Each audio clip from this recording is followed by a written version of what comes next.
দেশে থেকেছেন, জেল খেটেছেন, নিপীড়ন নির্যাতন সহ্য করেছেন। মানুষেও বলে যে কারাগারে শেখ হাসিনা নিয়ে গিয়ে তার খাবারের মধ্যে বিষ প্রয়োগ করেছেন, তারপরেও তিনি এই দেশ ছেড়ে যাননি। তিনি হলেন দেশনেত্রী বেগম খালেদা জিয়া। তিনি হাঁটতে হাঁটতে কারাগারের মধ্যে গেলেন, আমরা সবাই টেলিভিশনে দেখলাম কি নির্মম নিষ্ঠুরতায় মিথ্যা মামলায় সাজা দিয়ে কারাগারে নিয়ে গেল, তারপরেও তাকে টলানো যায়নি, বিন্দু মাত্র তাকে হেলানো যায়নি। তিনি সেটা সহ্য করেছেন, কিন্তু শেখ হাসিনা তারপরেও ছাড়েনি। শুধুমাত্র সিটি ব্যাংকে অ্যাকাউন্ট থাকলেই করতে পারবেন গুগল পে। তাই অ্যাকাউন্ট খুলুন আজই। কারণ এই দেশটাকে সে তার পৈতৃক সম্পত্তি মনে করত, এই দেশটার সমস্ত কিছু তার নিজের সম্পদ মনে করত, ব্যক্তিগত ব্যবহারের সম্পদ মনে করত, জনগণের টাকাকে নিজের টাকা মনে করত। তাই বাংলাদেশ ব্যাংক থেকে শুরু করে সোনালী ব্যাংক, বেসিক ব্যাংক, রূপালী ব্যাংক, প্রত্যেকটা ব্যাংক সে ঝাঁঝরা করে দিয়েছে, ফুটো করে দিয়ে সমস্ত টাকা সে এবং তার লোকরা পাচার করেছে।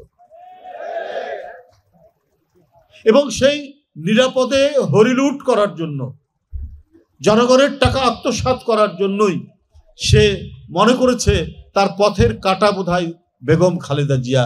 তাই পৃথিবী থেকে সরিয়ে দেওয়ার জন্য যত ধরনের চক্রান্ত করা দরকার সে সেটি করেছে। হেঁটে হেঁটে কারাগারের ভিতরে গেলেন, ফিরে আসলেন হুইল চেয়ারে। দিনের পর দিন তাকে হাসপাতালে কাটাতে হচ্ছে। বন্ধুরা, গতকাল থেকে আমরা শুনছি তার অবস্থা আশঙ্কাজনক।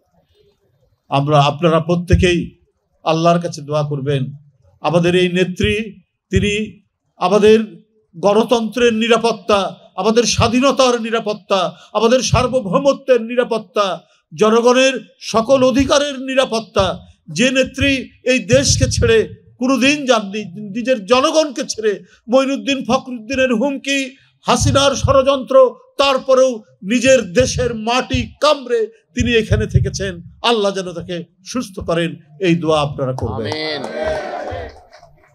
সংগ্রামী ভাই ও বোনেরা, আজকে 15-16 বছর কি নিপীড়ন নির্যাতন করেছেন এই নেত্রীকে। তার সন্তান তারেক রহমানের উপর চালিয়েছেন অকন্ঠ নির্যাতন, অর্থাৎ তারই তো আন্দোলনের ফসল ছিল মঈনুদ্দিন ফখরুদ্দিন।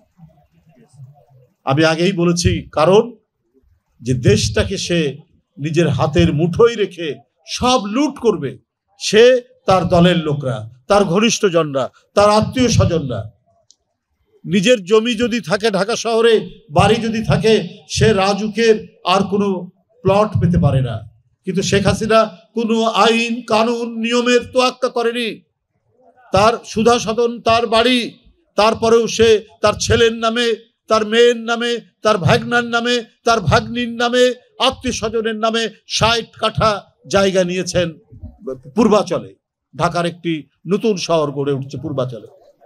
এটা প্রধানমন্ত্রী এই কাজ করতে পারেন? পৃথিবীর অনেক প্রধানমন্ত্রীর নামে অভিযোগ আছে, তার দলের লোকরা বা তার ঘনিষ্ঠজন না, কিন্তু ব্যক্তিগতভাবে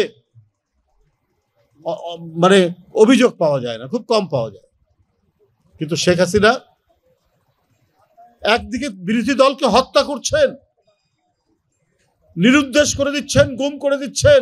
ইলিয়াস আলী, চৌধুরী আলম, সুমন, জাকির, ছাত্র নেতা, যুব নেতা এবং পার্লামেন্টের এমপি, তারা নিরুদ্দেশ। এখনো পর্যন্ত তাদের কোনো খবর নেই, পাওয়া যায়নি, খুঁজে পাওয়া যায়নি।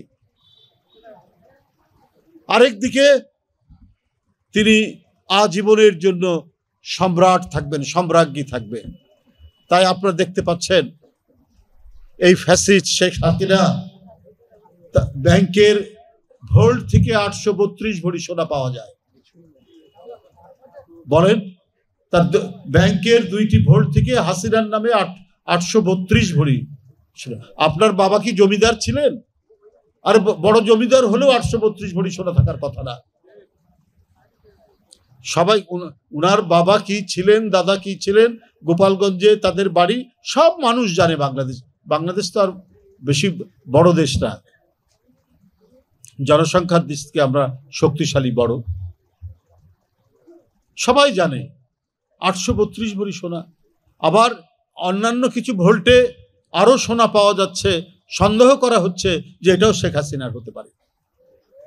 তাহলে আপনারা দেখুন যে কি রুচি হতে পারে তুমি এত ক্ষমতা ভোগ করছো, আর ক্ষমতা ভোগ করছো কিসের জন্য? নিজের জন্য, নিজের মেয়ের জন্য, ছেলের জন্য, নিজের আত্মীয় স্বজনের জন্য, নিজের দলের লোক জন্য। জনগণের টাকা আত্মসাৎ করে তুমি সোনা কিনে ব্যাংকে ভরে রাখছো। হায়, সাদ্দাদের বেহেশত কিন্তু সাদ্দাদ ভোগ করতে পারেনি। এটাই হচ্ছে দুনিয়ার নিয়ম।